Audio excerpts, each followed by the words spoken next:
Soy Fernando Díaz Villanueva. Hoy es 16 de octubre de 2024 y esto es La Contracrónica.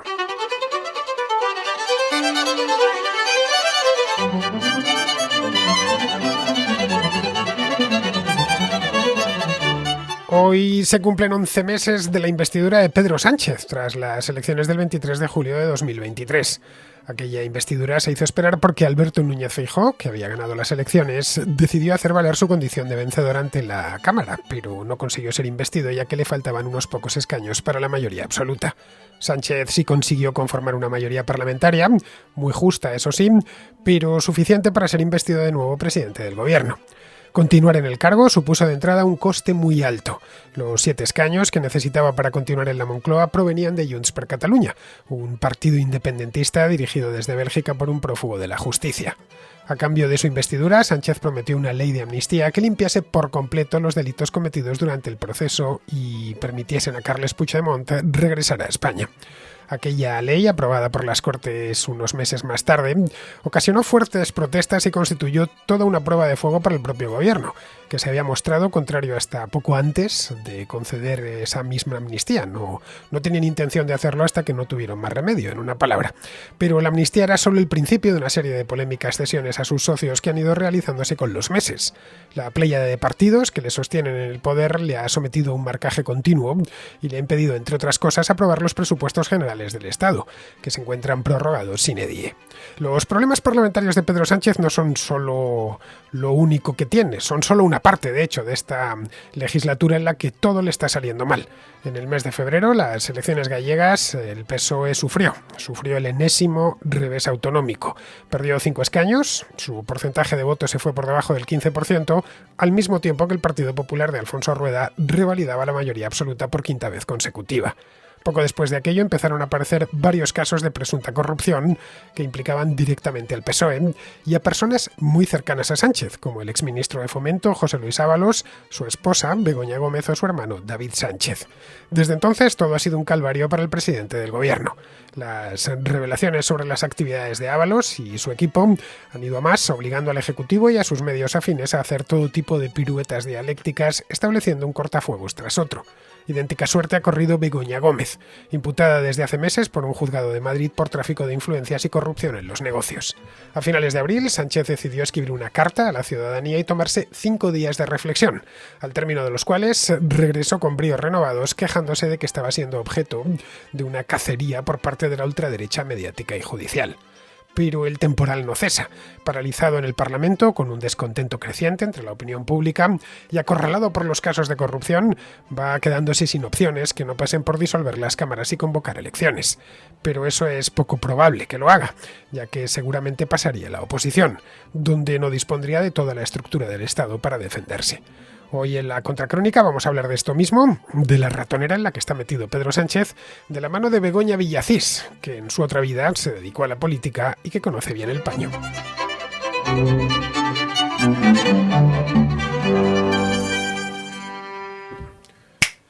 Hacía tiempo, unos cuantos meses, muchos más de los que a mí me hubiera gustado, que no venía por aquí Begoña Villacís, pero ya la tengo aquí delante, y no por teléfono, sino de cuerpo presente aquí en el mismo estudio. Muy buenas, Begoña, ¿cómo estás?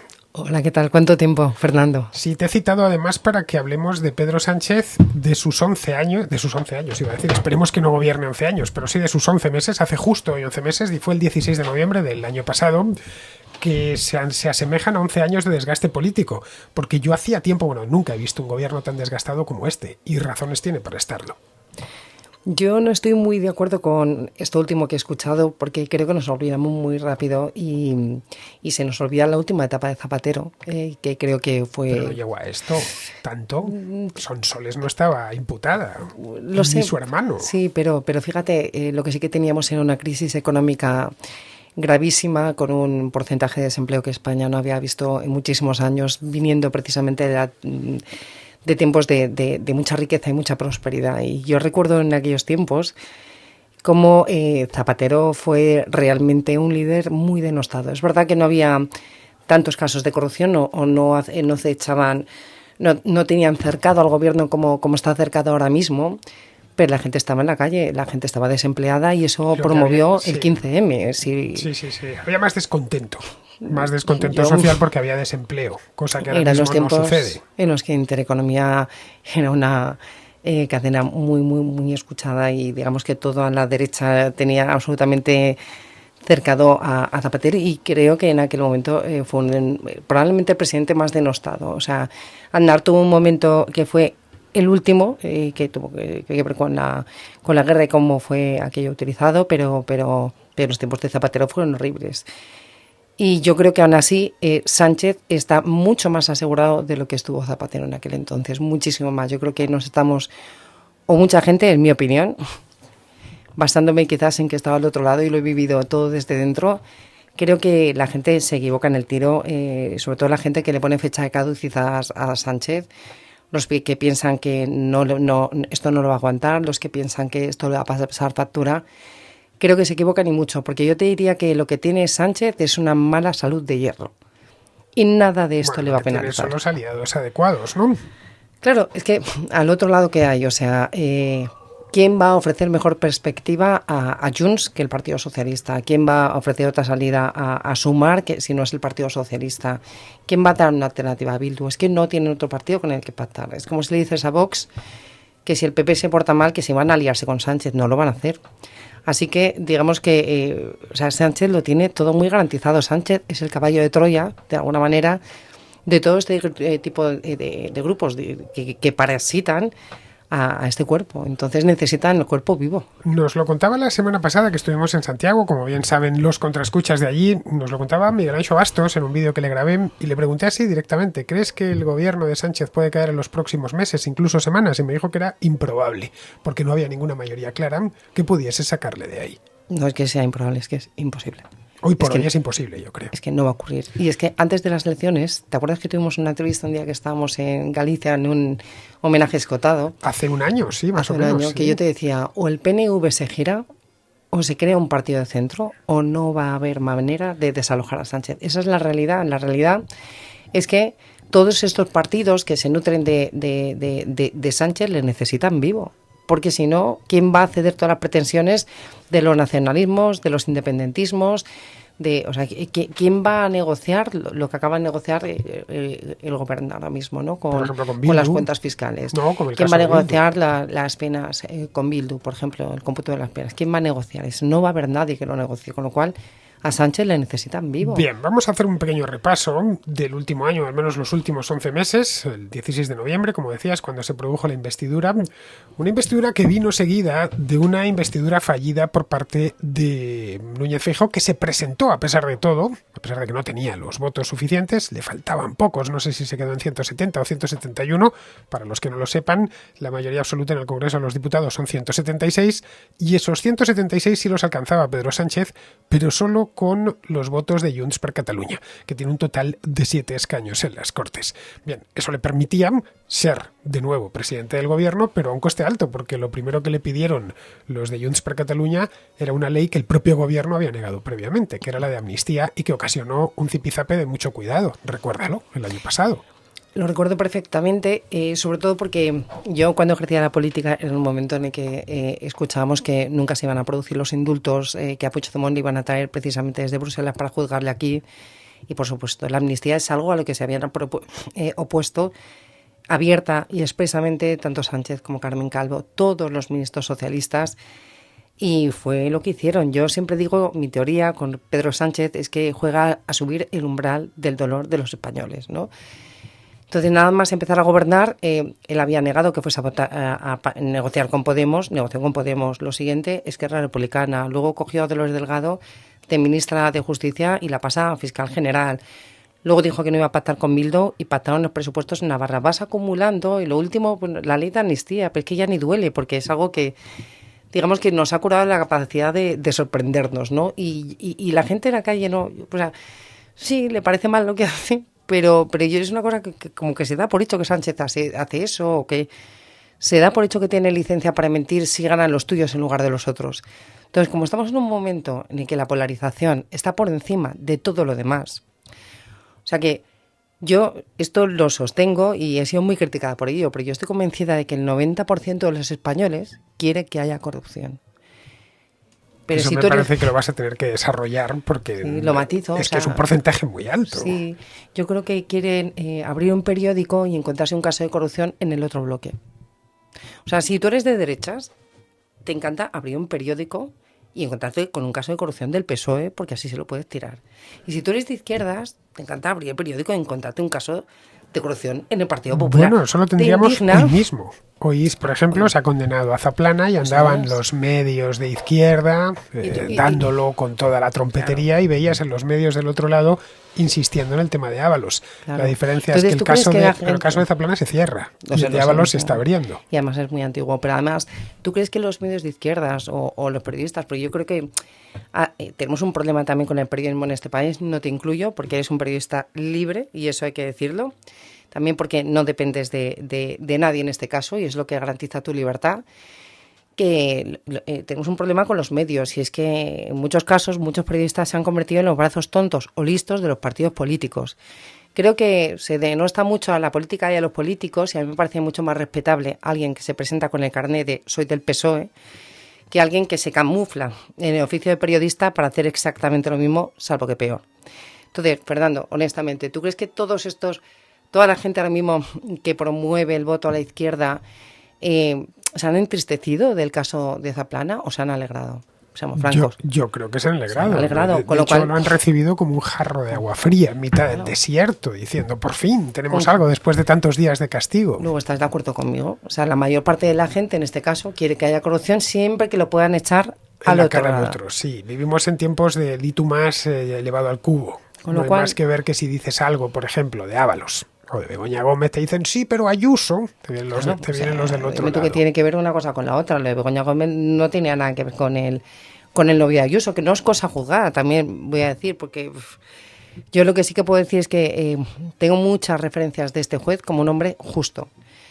Muy riguroso, no con Begoña Gómez, sino con todos los compañeros que les ha tocado defender antes, señoría, pero es un hombre justo y claro, bueno, pues en fin, tendrán que de alguna manera denigrarlo para convencernos de que ese juicio no es válido, pero vamos, Te refieres a Peinado.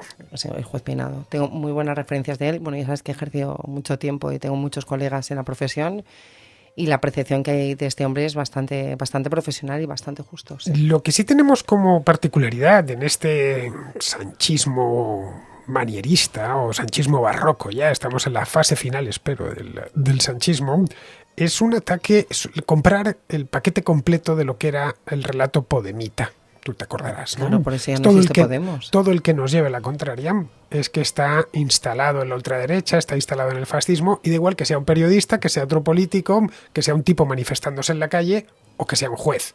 No Eso sé, es. la última oleada de corrupción que tuvimos, que fue la del PP, yo no vi a ninguno del PP insultando a los jueces, ni hablando de lofer, ni nada por el estilo. Si lo hacían era en privado, pero no lo hacían en público y desde luego no desautorizaban.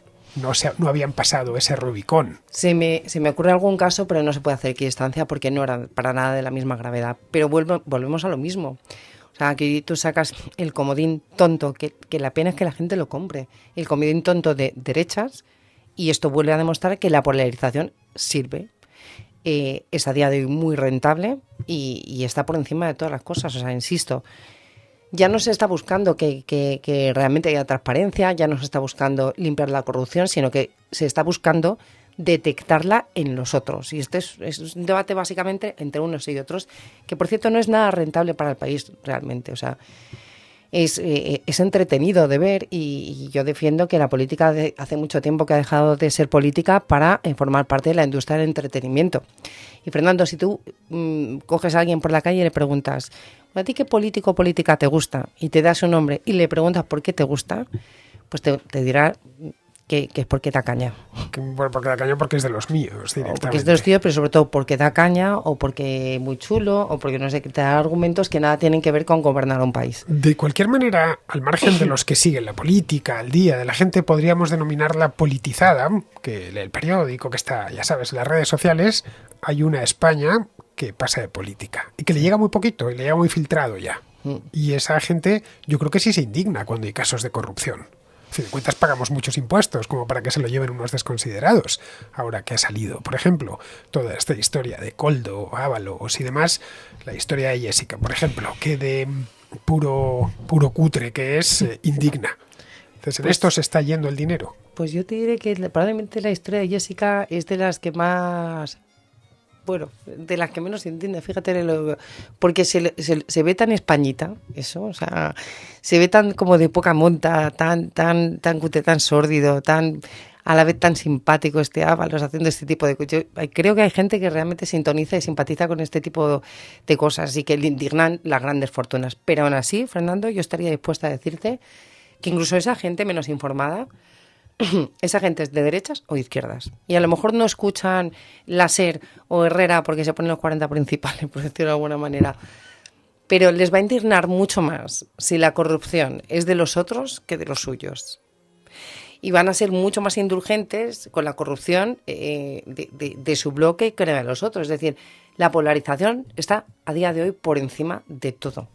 Y con la situación de polarización actual, esta situación de polarización, la gente lo que tiene que saber es que es la fuente de nutrición de Pedro Sánchez. Es el mejor caldo de cultivo que tiene Pedro Sánchez. Por eso es Pedro Sánchez quien más habla de Vox. Por eso es Pedro Sánchez quien quiere meter a Vox en los debates, incluso cuando no tocaba. Por eso es Pedro Sánchez quien quería la desaparición de un partido de centro. Precisamente por eso, porque vive y se nutre de la polarización. Y si mantenemos estas dosis de polarización, pues yo veo muy difícil que seamos capaces de desalojarle así a corto plazo. La desaparición del partido de centro entiendo que te refieres por Ciudadanos, sí. Pero a Ciudadanos lo convirtieron en un partido de ultraderecha, recuérdalo. En trifachito. Sí, acuérdalo. Porque estos son argumentos de golosina. O sea, es que son... Albert Rivera creo que le llamaban falangito o algo así. Me han dicho de todo. O sea, muy...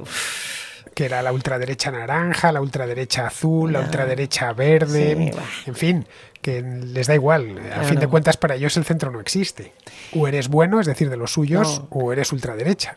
Pero eso demuestra mi tesis. Demuestran que no quieren que exista el centro porque el centro podría conseguir que dejasen de gobernar.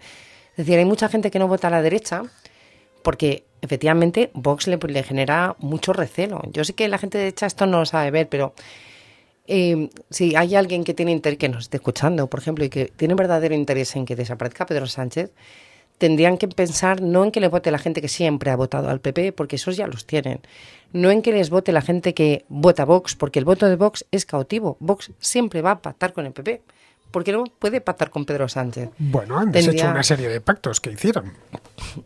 Vox, autonómicos. Ya veríamos si estos lo llevan a escala nacional, pero... Vox y PP dice que han pactado juntos. Sí, deshicieron los pactos del lado de Vox, ojo. Sí, pero no se han ido a pactar con Sánchez. Vox nunca daría los votos a Sánchez. Luego, los votos de Vox son cautivos. No se lo perdonaría a su electorado. Claro, efectivamente. Así que...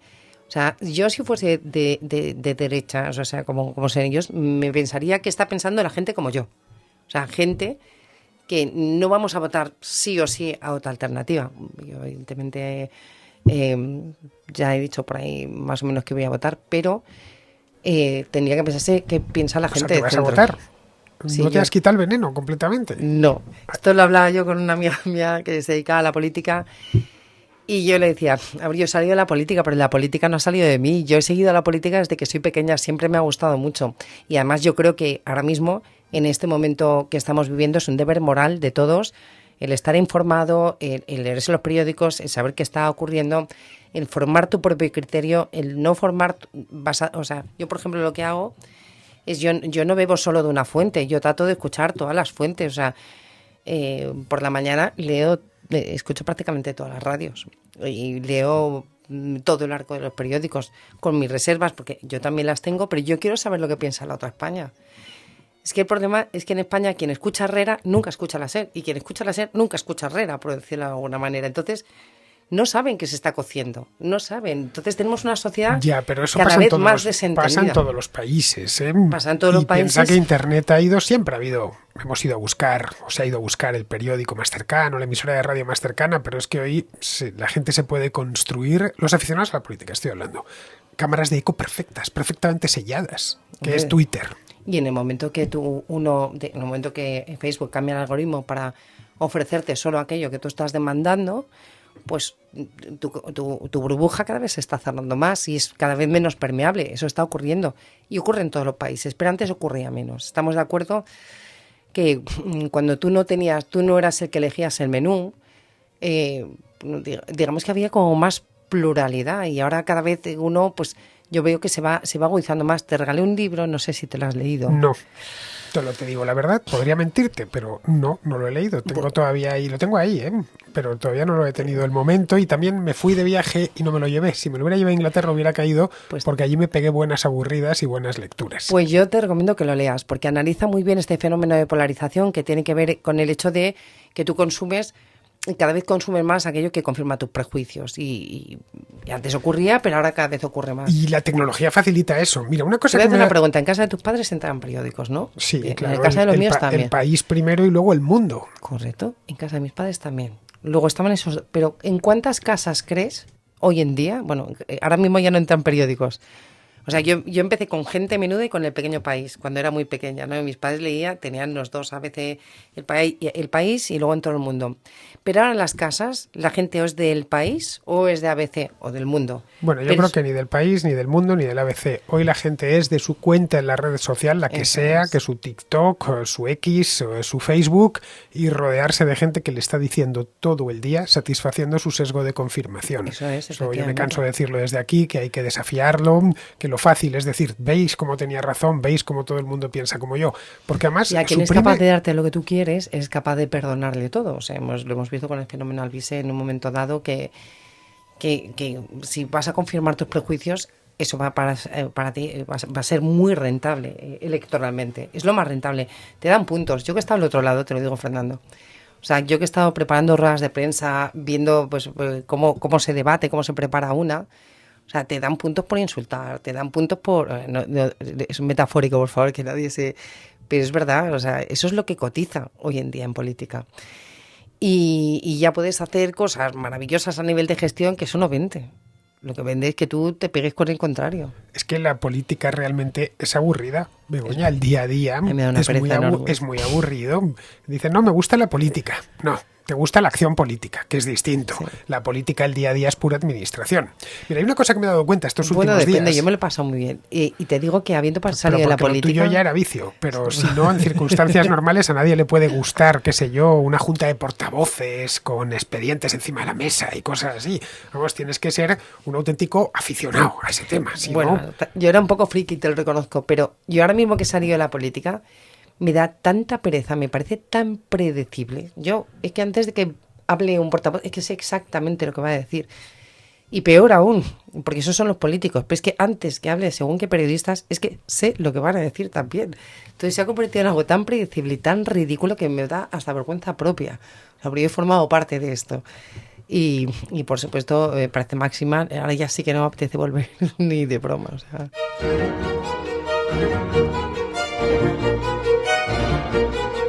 Mira, el otro día pensaba, lo estaba viendo aquí en la cama, estaba mirando el día que salió el informe de la UCO, que estaba toda España conmovida por la cantidad de revelaciones nuevas, la mayor parte de ellas habían sido publicadas en prensa antes, y veíamos como una parte de la prensa llevaba todo eso, al menos hacía eco de ello.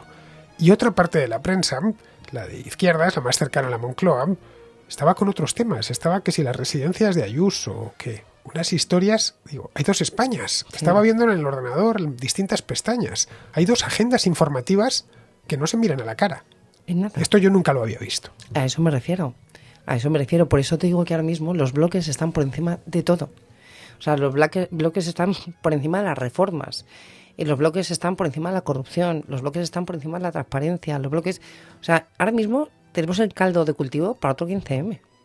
Y no nos estamos dando cuenta. Estamos en España 2015, cuando se empezaron a estallar los grandes casos de corrupción. Lo que pasa es que no hay ni fuerza ni ganas para lanzar otra cosa ahora mismo. Pero sí, o sea, estamos es una España desentendida de unos y otros. Por eso, o sea, ese ejercicio de escuchar otra radio y escuchar a otra gente es imprescindible. Esta polarización además ha venido muy alimentada por el gobierno. Este es el gobierno más frentista de la democracia española, con diferencia. ¿Pero por qué? porque es rentable. Porque Pedro Sánchez no es ningún tonto, esto deberíamos saberlo todos. Yo sé que nos gusta pensar que sí y adjudicarle todos los adjetivos negativos, ¿no? Pero no es tonto, él sabe que le resulta rentable la polarización, porque si tuviese que ganar por méritos propios, por haber hecho buenas políticas, por ser un buen político, por hacer maravillosos discursos, por haber generado consenso, pues no ganaría. Si tuviese que ganar por debates, los ha perdido todos. Si tuviese que ganar por equipo, los equipos los ha fulminado sistemáticamente. Si tuviese que ganar por limpieza, han empezado a salir casos de corrupción como setas. Nada de eso le haría ganar. Luego lo único que le puede hacer ganar es la polarización.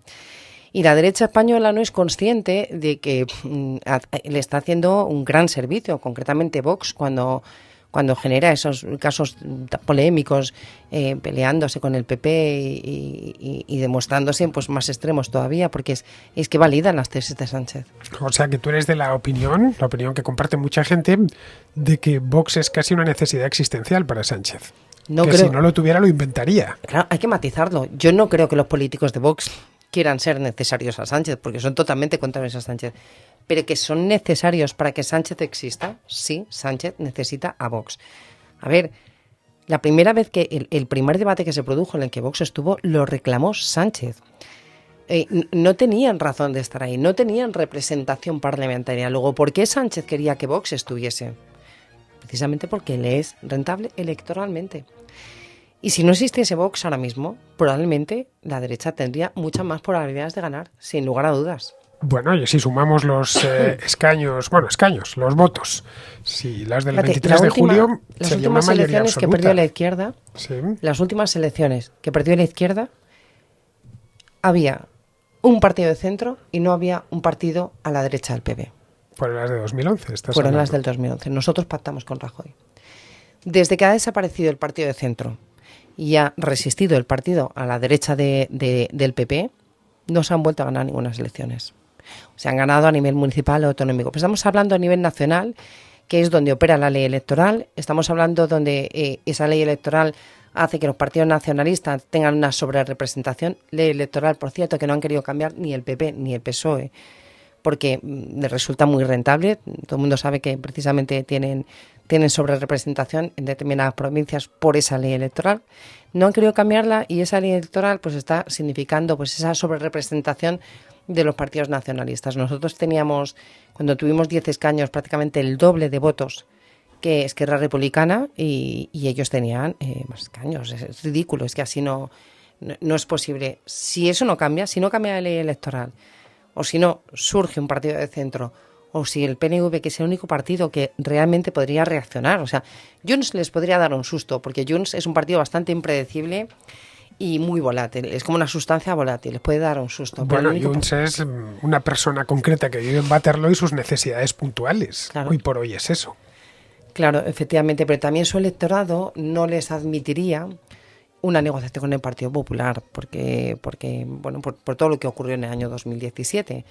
Así que a mí solo se me ocurre realmente que el PNV se gire, o si no, si continuamos la dinámica de polarización actual, veo muy complicado que podamos hasta echar a Sánchez de la Moncloa. La cuestión es que la siempre realidad, soy una persona optimista, ¿eh? Al margen de los equilibrios parlamentarios, que creo que ya ha quedado claro que tal y como están colocadas las fichas, tanto en el Parlamento, no hay una mayoría que le pueda sacar de allí, como los elementos mediáticos y casi simbólicos, esto que nos estaba hablando ahora Begoña sobre la polarización, esta polarización que también está utilizando Pedro Sánchez, que ya la intentó utilizar en el pasado Zapatero, acuérdate, nos conviene que haya tensión, pero este se ha demostrado como un artista consumado en esto.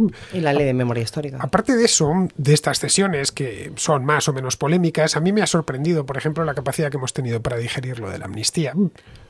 Desde hace un año y ya no es que nadie habla del tema, absolutamente nadie, pero lo de la corrupción es distinto, porque es que afecta directamente, no ya al PSOE, a Pedro Sánchez. Es que tiene a su mujer, a Begoña Gómez, imputada además por 2 delitos, en fin, graves, y más para la mujer de un presidente de gobierno, que son corrupción en los negocios y tráfico de influencias. No lo sé. Begoña, es que es muy grave lo que tiene en casa, más luego tiene el hermano, como bien sabes. Tampoco sabemos hasta dónde llega la trama esta de Koldo, Ábalos y Víctor de Aldama. Es que esto acaba de empezar. Sí, yo estoy muy indignada, Fernando, sí, porque además yo, desde un partido de centro que ha muerto sin tener un solo caso de corrupción, como te podrás imaginar, pues me resulta todo. Pero la pregunta que yo te diría es, ¿y? Bueno, esto tiene que tener algún tipo de consecuencia. ¿Cuál? Penal. ¿Cuál? Penal. Ninguna. Podría terminar imputado. Bueno, eso habrá que verlo. Vamos a ver, todavía no está ni siquiera... Pero si no le imputan, ¿tú ves a Pedro Sánchez dimitiendo? No. ¿Verdad? Y si Pedro Sánchez no dimite, lo que sí que ha hecho es inocular el sanchismo en el Partido Socialista de tal manera que ya todo vale. Es decir, ya se ha blanqueado la posibilidad de pactar con Bildu, ya se ha blanqueado la posibilidad de pactar con Esquerra, ya se ha blanqueado la posibilidad de pactar con Junts, ya se ha blanqueado el negociar las cuentas con Cataluña de tal suerte que tengan su propia balanza fiscal, ya se ha blanqueado los presos etarras, ya se ha blanqueado todo. Luego, el PSOE que se quede tras Sánchez ya va a ser un partido absolutamente transformado, con licencia para hacer todo aquello que el PSOE antes no podía hacer. Entonces, puede desaparecer Sánchez, pero continuar el sanchismo. Dejaría de ser el sanchismo, entonces. El sanchismo es una forma de proceder para mí. Lo que estás hablando entonces es de lo que este hombre está construyendo un régimen que le sobreviva. Es que es muy... Habrá que verlo, ¿no? Yo ojalá que no. Ojalá que... Bueno, la única manera de evitar esto es que haya otro líder en el Partido Socialista que realmente enmienda la totalidad de Pedro Sánchez, pero para eso tendría que asumir que puede dejar de gobernar el Partido Socialista. ¿El Partido Socialista está dispuesto a asumir que es mejor dejar el gobierno a hacer todo lo que venía haciendo? No, hay mucha gente que vive de esto.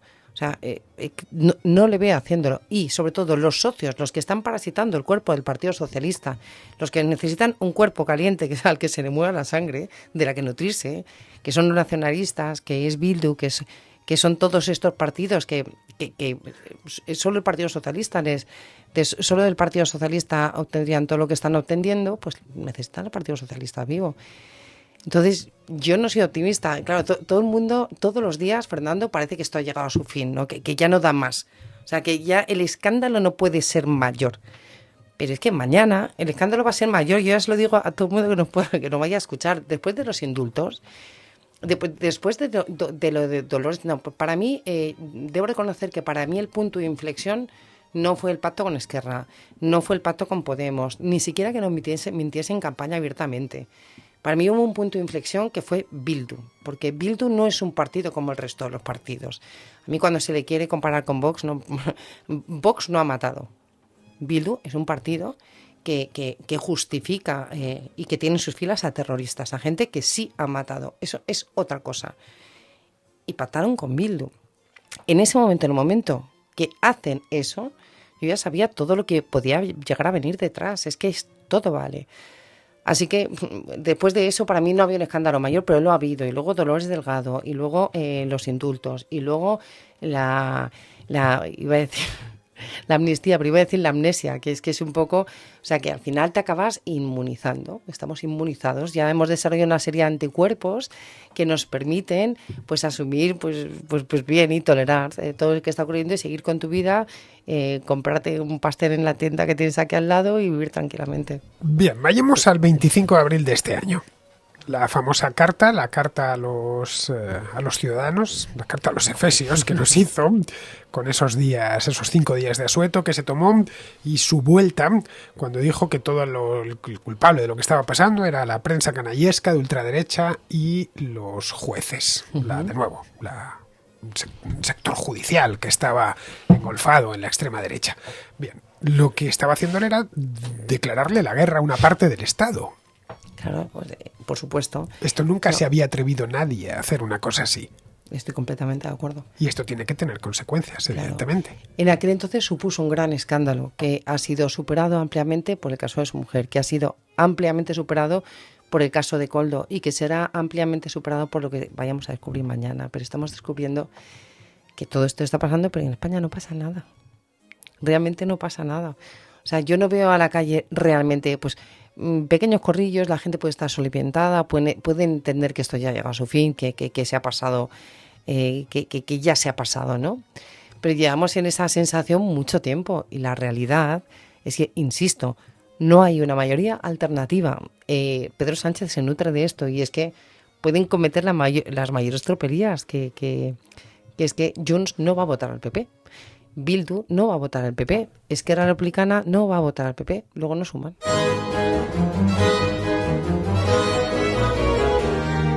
Y la llave de las elecciones la tiene Pedro Sánchez. ¿Sí? Porque ahí si vamos a las encuestas, por lo menos a las que se han hecho a lo largo del último mes y medio, ahí sí encontramos una mayoría de PP y Vox sin demasiados problemas. Es decir, que si hubiera elecciones dentro de un mes, Pedro Sánchez saldría de la Moncloa. Pero claro, esa puerta, esa llave nada más la tiene él.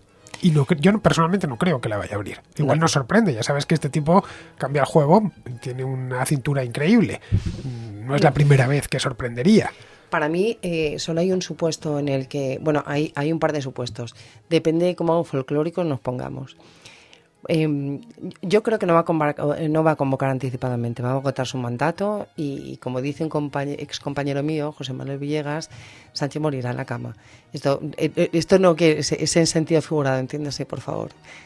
Pero yo no creo que la vaya a anticipar. Es el sueño de los que quieren que sea, ¿no? Entonces, wishful thinking, que se dice. Solo hay dos posibilidades. Una, que quieran hacer algo fastuoso como consecuencia de los 50 aniversario de la muerte del dictador, que es en el año 25, y que quieran montárselo pues como solo sabe hacer la factoría socialista, ¿no? Y hacer algo así como pues nada, algo que se inventen y hacerlo coincidir. Les veo haciendo eso. O, si no, hacerlo coincidir con las próximas municipales y autonómicas, que básicamente coincidirían. No sería mucho adelanto. Porque sí es verdad, yo esto no es por tirarme la flor, pero te prometo que yo le dije a mucha gente que Sánchez iba a hacer coincidir las elecciones con el momento pactos PP-Vox.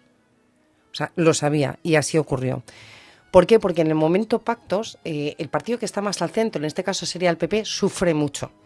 Porque sufre mucho en la lupa que se pone en esos pactos y en las personas que llegan a los pactos. Y de repente, gente muy moderada vio casos como que, por ejemplo, alguien que el que negociaba por parte de Vox en Valencia tenía 40 faltas por maltrato, que otro de Vox en no sé dónde decía que las mujeres éramos más agresivas o que teníamos más mala leche porque no teníamos testículos. El otro, esas cosas llaman mucho la atención en los momentos de pacto. Entonces, y el PP sufrió electoralmente. Venía de encuestas como las actuales, quiero recordarlo, y en las últimas 2 semanas se perdieron no muchísimos votos, pero sí los necesarios. Que luego además se ha demostrado demoscópicamente que fueron votos de mujeres entre 35 y 55 años. Está demostradísimo. Que son de alguna manera las más conservadoras, las que menos se radicalizan. Entonces, las dos posibilidades de anticipo son que quieran hacerlo en el año 25 por los fastos de Franco, o bien que lo hagan coincidir con la fase de pactos de municipales y autonómicas, que al final pero eso no coincidiría. sería hasta 2027. Uh-huh. Estaríamos hablando de que hay todavía por delante 3 años. Sí, sin lugar a dudas. Lo hablaba el otro día con Alberto Garín y me decía, yo creo que 2 años más duran, hasta 2026 más o menos. ¿Pero qué incentivo tiene Sánchez para adelantar las elecciones? Ninguno. De hecho, ahora mismo sería su peor momento, porque está en unos índices de popularidad bajísimos, tenemos historias de corrupción todos los días en el periódico, por más que su gente lea pues sus periódicos en los que no se habla del tema, pero mal que bien esto termina filtrándose a la sociedad española. Y ya no solo eso, piensa una cosa, es perder el poder en el gobierno, sí, es perderlo todo. Perder el poder orgánico y perder aforamientos. Y perder la cadena SER, y perder Televisión Española, y perder el abogado todos del los Estado. apoyos mediáticos. Sí, perder a o sea, la que Ábalos Fiscalía. era muy defendido hasta que Ábalos ha dejado de ser alguien y ahora digamos que es el punching ball con el que sí se puede meter para dar la apariencia de variedad en determinados medios que son más de izquierda. Es curioso porque el PSOE solía ser muy agradecido con los suyos y no dejarles caer. De nuevo estamos ante una novedad. El PSOE tradicionalmente a los suyos los apoyaba. Pero hasta el final. en el sanchismo no. En el sanchismo, de nuevo, el PSOE ha roto una tradición. Pero lleva mucho tiempo desde el principio. ¿Tú te acuerdas? Que la gente tiene muy poca memoria. ¿Tú te acuerdas la primera vez que empezó a gobernar Sánchez? La primera presentación que fue totalmente estelar y maravillosa del Consejo de Ministros y aparecía La del gobierno bonito. Sí. El gobierno bonito, nombramientos que se... O sea, eso lo hacía Redondo maravillosamente bien. Cada 2 días filtraban uno y era todo el mundo sorprendido. Han caído todos uno detrás de otro y creo que es muy killer, es muy killer. Claro, no hace amigos. Tengo entendido que, esto no lo puedo confirmar, pues esto es un rumor, ¿no? Pero tengo entendido que quien le llevó en el cochecito rojo a recuperar el mando en el gobierno, el partido, el Peyo, se la dejó tirada por ahí también, incluso esa persona quedó... Bueno, el que conducía el Peyo era Koldo. Iba en el Peyo también en Ábalos. Sí, hoy están pues uno imputado, el otro cerca de la imputación, ya. Y los dos muy cerquita de la cárcel. Sí. Pues bueno, eso, ahí puede hablar de traición. Pero luego también tiene mucha habilidad para luego recuperar la gente, porque hay gente que como que cae y luego recuperada, ¿no? Óscar López, por ejemplo, se les tira, luego se les recoge. Pero eso mientras tenga poder. Claro. Todas estas cosas las consigues exclusivamente por el poder. Entonces, la derecha quiere que Sánchez renuncie a eso. O sea, yo también quiero que mañana me toque la lotería, o sea, por querer, pero por mucho que eso no quiere decir que vaya a ocurrir. Sánchez no tiene ningún estímulo para adelantar las elecciones. Ninguno, no hay un solo incentivo. Para él se derivarían todo cosas negativas en el caso de que convoque las elecciones. La única posibilidad es, vuelvo a decir, me acaba de ocurrir una, es que realmente tengo un cargo esperándole fuera en una institución a nivel mundial o europeo que le diese una salida honrosa. Y ni por esa, porque vuelvo a decir también, o sea, desaparecen los aforamientos, desaparecen todos los apoyos.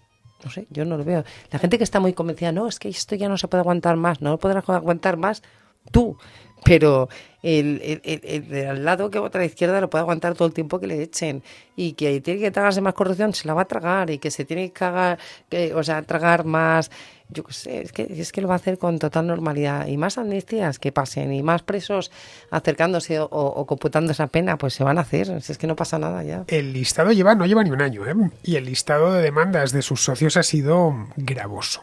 Sí. Es decir, si 3 años más, pongamos por caso, dejémoslo en 2. Como decía Garín, 2 años, vale. Pero es que, ¿te imaginas 2 años más? Llevan 11 meses, ¿Qué más le van a pedir? Bueno, por ahora no le han aprobado los presupuestos, A ver, tiene un lado bueno todo esto. Yo creo que no podemos, o sea, gracias a los socios y que efectivamente se han demostrado muy pedigüeños, y yo siempre digo que esto parece un concurso de acreedores más que un gobierno. Gracias a eso nos están aprobando todas las leyes que al Partido Socialista le gustaría ver aprobadas, y yo creo que eso va en beneficio de España, porque realmente la mayor parte de las leyes yo creo que son totalmente contrarias a lo que yo defiendo, al libre mercado de la libertad de empresa. Entonces eso tiene esa parte buena. Pero ¿a quién le importa realmente que no se aprueben leyes en este país? ¿A quién le importa realmente que no se aprueben presupuestos? Especialmente si van a ser malas leyes, mejor que se las ahorren. Claro, pero tú, insisto, si tú le preguntas a la gente cuáles son las consecuencias de que no haya presupuestos, a la gente le da igual que no haya presupuestos. O sea, no le penaliza. Y los partidos políticos a día de hoy se han convertido en maquinarias de tratar de ganar elecciones, no de gobernar España, que son cosas muy distintas. O sea, el Partido Socialista solo piensa en ganar elecciones, y al Partido Popular le pasa lo mismo. No piensan en gobernar España, sino en recalar en el poder. Bien, es así de duro. Yo soy de una... Os lo he dicho muchas veces, algunos me llamáis cínico, ¿no, Fernando? No tienes... no le aplicas ningún tipo de gloria o épica a esto. Es que no creo que haya gloria ni épica en la política, por lo que he podido ver a lo largo de mi vida. Y yo, a diferencia... Bueno, sí la hay, ¿eh? Y yo conocía a gente muy honorable, de verdad. La guerra mundial, una cosa así, ¿no? Pero es que no veo yo... En la política española, desde luego, no hay ninguna. Y, en fin, tú has estado dentro. Pero, Fernando, tú sabes qué es lo que mueve la mayor parte de ellos. Pero es verdad que puedes entrar, hay veces que la gente pierde el norte porque al final es competitivo y no te gusta perder. Pero realmente lo que sale en los medios es una parte ínfima de lo que hacemos. ¿Por qué? Y lo sacan los medios porque es lo que la gente compra, que son los insultos, las bajetas, los navajazos, la corrupción. Pues si sale en los medios es porque es lo menos habitual. Si no, no estarían los medios. Salen las noticias, salen los sucesos, de alguna manera, los sucesos de la política. Pero la mayor parte de los políticos no es así, trabajan bien, La mayor parte de los políticos son honrados, hacen cosas, trabajas muchísimo, te miran muchos contratos, formas parte de muchos proyectos, tienes que sacar concursos, tienes que sacar pliegos, empleas mucho tiempo en eso. Pero esa no es la parte que le gusta a la gente ver. O sea, ¿tú crees que, yo que sé, en un programa de máxima audiencia para mañana, bueno, vamos a retransmitir la Junta de Gobierno de no sé qué y la mesa de contratación de Vic Álvaro? Pues no, porque no interesa. O sea, que me estás diciendo que es un oficio que o es abyecto o es aburrido. Una de dos, las dos con A. Bueno, depende de lo que tú yo lejos de las dos cosas, de lo abyecto, por supuesto, y de lo aburrido también. Bueno, aquí vamos a terminar, porque nos hemos enrollado, aquí Begoña y yo, con unas cuantas temas que al final había enfocado el programa de otra manera, pero te nos has puesto de teórica política y claro, tampoco te quería callar. Pensaba ir más atado a los hechos, pero bueno, ya sabéis que para eso tengo a Rubén, que nos ceñimos 100% a los hechos y además tener aquí a Begoña siempre es un lujo. Pocas veces vienes, Begoña. Pocas veces me invitas, Fernando. No, pocas veces, que te tengo mucho respeto, digo, estará ocupada, que sepáis que Begoña, desde que dejó la política, trabaja mucho, y trabaja más en el sector privado, que ahí sí que te hacen trabajar, y sí, además a base de bien.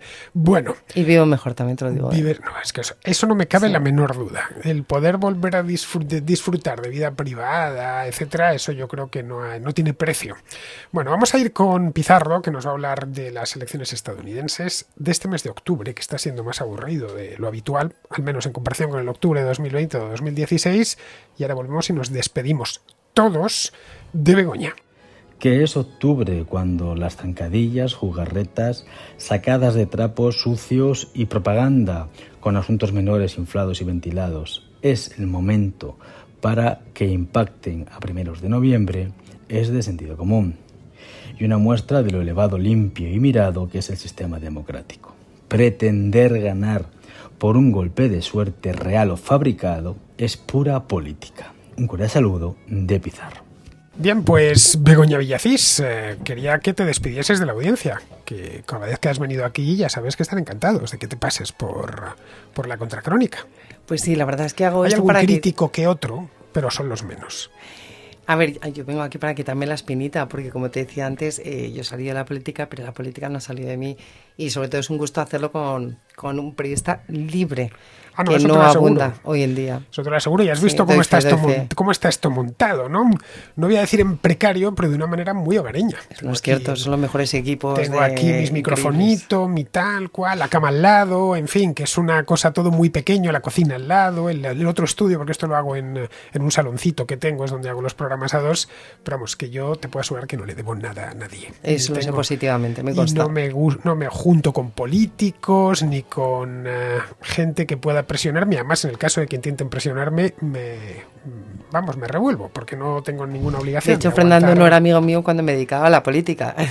No, jamás hubiese quedado contigo y lo sabes. No me gusta eso de no, porque eso te compromete la independencia. Eso es verdad. Siempre dicen, no, pero les puedes tener como amigos. No, porque ya luego te genera un conflicto de intereses. Otra cosa es que los traigas ya, que sean amigos tuyos de antes, pero si no, ya te genera un conflicto de intereses grande, ya. Muy, muy grande. Sí, eso es cierto. Y creo que uno de los males problemas es muchas veces esas servidumbres, ¿no?, que tienen. Pero yo creo que hay servidumbres peores que la amistad, sinceramente. A ver, si mañana volvieses, que espero que no lo hagas, pero si mañana volvieses, evidentemente no te retiraría la amistad, ya solo faltaba. Y podría decir, no volvería a pasar por estos micrófonos, si lo sabes. ¿Qué le vamos a hacer, no? Eso sí, no, por la contra no, porque esto es una norma aquí. Este es un programa que tiene un montón de años y nunca, jamás ha intervenido aquí un político. Nunca. Muy bien. Solo cuando han salido de la política.